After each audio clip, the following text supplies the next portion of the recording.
बिस्मिल्लाहिर्रहमानिर्रहीम। हेलो अस्सलाम वालेकुम। कैसे हैं आप सब? ठीक ठाक हैं? मैं हूँ हिना अजमीन, तो वेलकम करती हूँ आपको अपने चैनल पर। सबसे पहले तो आपका शुक्रिया अदा करती हूँ क्योंकि आपने अपना कीमती वक्त निकाला मेरे वीडियो को देखने के लिए।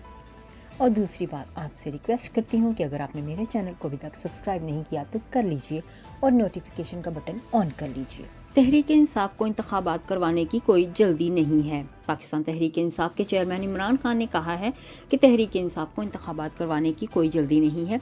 इलेक्शन 1 साल बाद भी हुए तो जीत जाएंगे। इलेक्शन इसलिए जल्द हो यानी कि वो करने चाहते हैं कि दिवालिया का खतरा है। बैरून कर्ज रिस्क है 64.5% हो गया है। उन्होंने लाहौर से वीडियो लिंक पर चनियोट और सराय आलमगीर में लॉन्ग मार्च के शुरका को खिताब करते हुए कहा कि आज पाकिस्तान बैरूनी कर्ज रिस्क 64.5% हो गया है। यानी कि इमरान खान को बहुत इस चीज़ का फिक्र है कि वो जल्द से जल्द इसलिए करवाना चाहते हैं कि पाकिस्तान के ऊपर बहुत ज़्यादा कर्जा चढ़ता जा रहा है। जितनी देर इलेक्शन नहीं होंगे तो उतनी देर ये कर्जा जो है और बढ़ता जाएगा। क्योंकि पास में भी देखा गया था कि इमरान खान जब आए थे, जितना कि मैं जानती हूँ, जब आए थे तो काफ़ी कर्जा उन्होंने उतारने की कोशिश की है, बहुत यानी कि हालात बेहतर करने की कोशिश की है, लेकिन महंगाई बहुत ज़्यादा थी, वो तो पता ही था। तो महंगाई भी बहुत ज़्यादा थी, लेकिन आवाम जो थी वो साथ दे रही थी। हमारी मईशत का जिस तरह कत्ल किया गया उसकी मिसाल नहीं मिलती। हम अगर कर्ज़ों की किस्तें अदा नहीं करते और पाकिस्तान खुदा न खास्ता डिफ़ॉल्ट कर गया तो दुनिया हमारी इमदाद बंद कर देगा। जी हाँ, दुनिया की तरफ से इमदाद मिलती है वो भी तो इसी वजह से मिलती है ना कि पाकिस्तान के हालात कुछ तो बेहतर थे ना, जिसके बायस रुपया मज़ीद गिरना शुरू हो जाएगा। रुपया कहाँ जाकर रुकेगा, ये कहना अब वक्त के मुताबिक ही है। तो वाकई में बात भी सही है, जितना ख़राब हालात होते जाएंगे उतने ही फिर मुश्किलात पैदा होती जाएंगी। सबसे ख़तरनाक चीज़ ये है कि अगर आपने दौलत में इजाफा करना है तो सरमायाकारी करें, फैक्ट्रियाँ लगाएं। मेरा पहला सवाल ये है कि जिन लोगों ने साजिश की थी और चोरों को मुसल्लत किया था वो बताएं कौन इसका जिम्मेदार है। हमारे खिलाफ पूरी मुहिम चलाएगी कि मुल्क तबाह हो गया। हमारे दौर में महंगाई 15 से 16%, आज 28% तक है। वाकई में महंगाई का तो कुछ भी नहीं कह सकते, ये तो आसमानों को छू रही है। महंगाई भी बढ़ गई और मुल्क में सरमायाकारी भी नीचे चल गई। एक्सपोर्ट तरसलात ज़र नीचे चले गए। मौजूदा हुकूमत ने इक्तिसादी सर्वे रिपोर्ट जारी की है जिसमें हमने कहा कि हमारे दौर में मुल्क की दौलत में इजाफा हुआ, वो 6% था। हम 32 यानी कि 32 अरब डॉलर की एक्सपोर्ट की, टारगेट 26% था।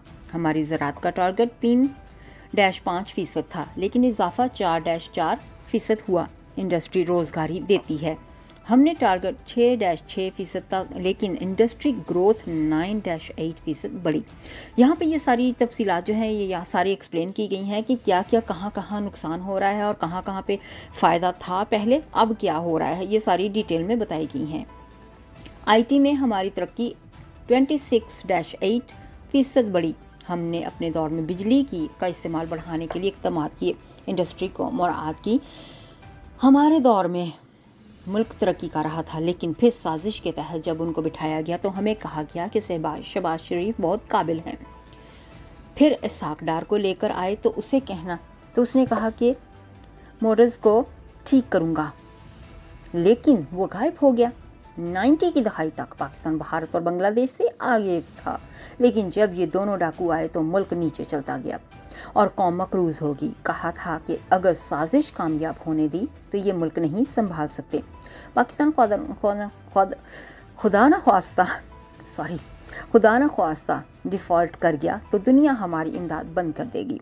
लेकिन मुझे गद्दार कहना शुरू कर दिया और मुकदमात बनाए। नवाज शरीफ को कोई फ़र्क नहीं पड़ेगा अगर हम कौमी सलामती पर कॉम्प्रोमाइज़ करें। इसको जब मौका मिलता है वो बाहर भाग जाता है। हाँ, ये बात तो वाकई में ट्रू है यहाँ पे, क्योंकि जो नवाज शरीफ है वो ज़्यादातर अब लंदन में ही बैठ गए हैं, आके रहते तो पाकिस्तान में हैं और सदर बनना है पाकिस्तान का, हुकूमत करनी पाकिस्तान पे, लेकिन रहना उन्होंने यहाँ पे है। तो एक बार भी इंग्लैंड नहीं गया। मेरे बच्चे बाहर थे, लेकिन उसने 23 बार लंदन के सरकारी दौरे किए। जरदारी 50 बार निजी दौरे पर दुबई गया। تو اب یہی ہوتا ہے نا کہ پاکستان کے لوگ جو ہیں اس طرح کہ ان کو فائدہ ہو جائے، ان کو موقع مل جاتا ہے کہ اس چیز کا فائدہ اٹھا لے. جب پرائم منسٹر بن گئے یا کوئی پوسٹ پہ آ گئے تو لنڈن ویسے تو ان کی قسمت میں نہیں ہوتا ہے، تو اس طرح سے ان کی قسمت میں آنا شروع ہو جاتا ہے.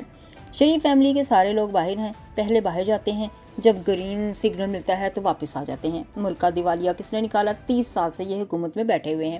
ہاں یہ سارا پیسہ ویسے کہاں سے آتا ہے؟ یہ تو سارا ملک کا ہی پیسہ استعمال کرتے ہیں نا، جب اپنی ٹکٹ ویزے وغیرہ سارا کچھ اپلائی کرتے ہیں، وہاں پہ رہنے کا خرچہ بھی جو کرتے ہیں، یہ سارا کچھ تو انہی کے ملک کے پیسوں سے ہی ہوتا ہے نا. ہم نے ملک کو کرونا سے نکالا اور معیشت کو سنبھالا اور غریبوں کو بچایا. دنیا میں بہترین ممالک میں شمار ہوتا ہے. جس نے کرونا سے لوگوں کو بچایا، ہماری زراعت اور انڈسٹری اٹھ رہی تھی.